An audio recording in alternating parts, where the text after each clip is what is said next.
actually মানে যোৱা 5 তাৰিখে আপোনাৰ ৰাতিপুৱা এগৰাকী ৰাইডাৰ আপোনালোকে গমেই পাইছে ননী বুলি তেখেতে ইয়াত ষ্টে কৰিছিলে তেখেতৰ এজন কো ৰাইডাৰৰ এখন বাইক চুৰি হৈছিলে 5 তাৰিখে আপোনাৰ এৰাউণ্ড 2:30 AM ৰাতিপুৱা আৰু কিন্তু তেওঁলোকে অতি আশ্চৰ্যজনকভাৱে পুলিচক কোৱাৰ আগতেই বস্তুটো ভাইৰেল কৰি দিলে আৰু সেইটো আপোনাৰ 11টা বজাত তেখেতৰ যিজন মানে বাইকৰ অ'নাৰ আছিলে তেখেতৰ কো ৰাইডাৰ তেখেতে যিটো FIR দিলে সেইমতে আমাৰ এটা 140 কেছ ৰেজিষ্টাৰ কৰা হ'ল আৰু আমাৰ CP ছাৰ DCP ছাৰৰ নেতৃত্বত এটা মানে অভিযান তেতিয়াৰ পৰাই টায়াৰলেছলি কৰা হ'ল আৰু সেইটো কৰি পেলাই কালি ৰাতি আমি 4 দিনৰ পাছত কালি ৰাতি আমি বাইকখন ৰিকভাৰ কৰিবলৈ সক্ষম হ'লোঁ আপোনাৰ ফকীৰগঞ্জৰ প্ৰেম বজাৰ বুলি এটা এৰিয়াত আৰু তাৰ পৰা আমি দুজন এই যিটো মানে ক্ৰাইমটোত কমিশ্যনিং অফ ক্ৰাইমত ইনভলভ আছিলে দুজন ব্যক্তি তেওঁলোকক এৰেষ্ট কৰিবলৈ সক্ষম হৈছোঁ আৰু এইটো মানে এটা আমি এইটো এটা টিম ৱৰ্কত কামটো কৰা হৈছে with close supervision of all our senior officers আৰু সেইটোৱে প্ৰুফো কৰে যে আমাক যদি সময় সুবিধা দিয়া যায় পুলিচে কামটো কৰিবলৈ সুবিধা হয়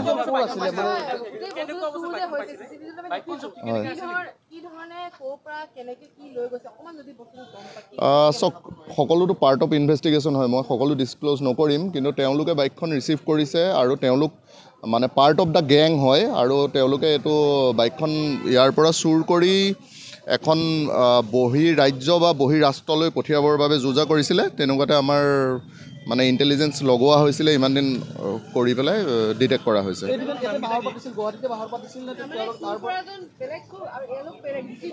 নো they all are part of the same গেঙৰ মেম্বাৰ সেইটো আপোনালোকে সময়ত গম পাব নহয় বেচিকেলি তেওঁলোক ফকীৰগঞ্জৰে মানুহ কিন্তু আপোনালোকক ইমানখিনি কৈ দিলে হয়তো আমাৰ ইনভেষ্টিগেশ্যনত অলপ হেম্পাৰ কৰিব সেইটো পাছত আমি ইনভেষ্টিগেশ্যনত ক'ম আছে নামটো হৈছে আপোনাৰ আশ্ৰাফুল দেৱান আৰু ফিৰোজ কাজী আৰু আমাক এইটো গোটেই অপাৰেশ্যনটোত ফকীৰগঞ্জ আৰক্ষীয়েও যথেষ্ট সহায় কৰিছে আৰু আপোনাৰ একদম DCP ছাৰৰ ক্ল'জ ছুপাৰভিজনত হৈছে CP ছাৰে সদায় চাই আছে আৰু চাওক আমাক এই ৰিপৰ্ট হোৱাৰ পাছত সকলোতকৈ ডাঙৰ কথা হয় আমাৰ যদি অলপ পুলিচক সুযোগ সুবিধা দিয়ে কামটো কৰিবলৈ বেছি সুবিধা হয় প্ৰথমে ভাইৰেল হৈ যোৱাৰ পৰা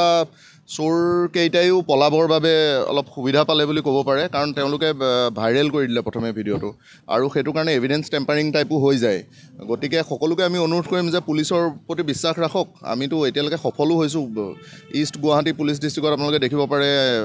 লাষ্ট 1 মান্থত যথেষ্ট ভাল বাইক ৰিকভাৰী হৈছে সকলো চুৰি হৈছে গতিকে সেইটো সময় সুবিধা দিলে হৈ যায় কিন্তু 4 দিনত মই ভাবোঁ যে এইটো যথেষ্ট ভাল ৰিকভাৰী হৈছে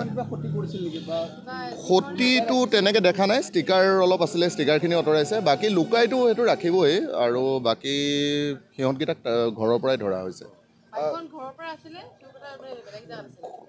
বাইকখন ইমান দিন ঘৰতে আছিলে কিন্তু যেতিয়া আপোনাৰ এজনক ধৰি দিয়া হ'ল তেতিয়া তেওঁ ডিছপ্লেচ কৰিব বিচাৰিছিলে এটাৰ জেগাত তেতিয়া ৰাস্তাৰ পৰাই ফকীৰগঞ্জ আৰক্ষীৰ সহযোগত ধৰা হৈছে and comparison of my rank কিন্তু আপুনি সাধাৰণ নাগৰিকেও দেখিব পাৰে বশিষ্ঠ থানা দিছপুৰ থানা এই লাষ্ট 1 মান্থ চাব পাৰে আমাৰ নতুন CP ছাৰ মানে নতুন নহয়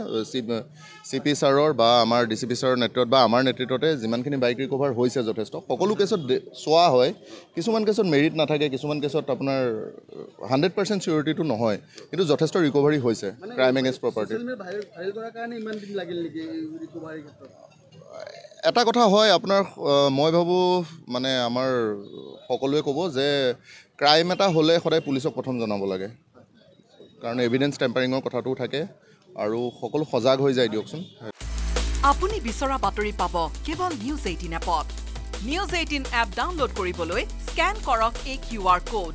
গুগল প্লে ষ্টৰতো পাব এই নিউজ 18 এপ